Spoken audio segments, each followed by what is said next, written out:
Sa likod po yan. Yan po yung mga tao sa baba.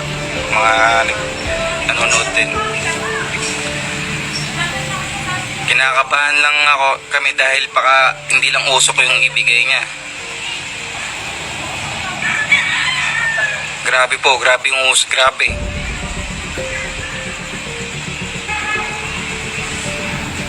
Yan po yung nangyayari ngayon.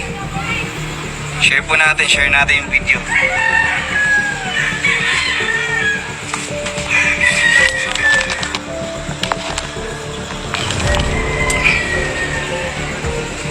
Yan na po, ang dami. Nakapal po ng usok.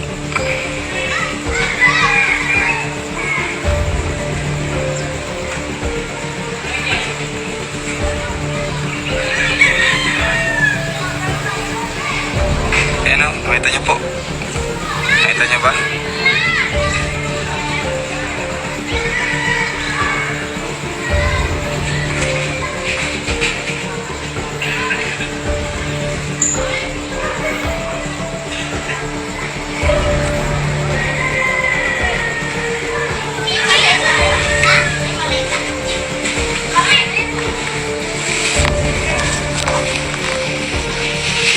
Dito po kami sa taas ng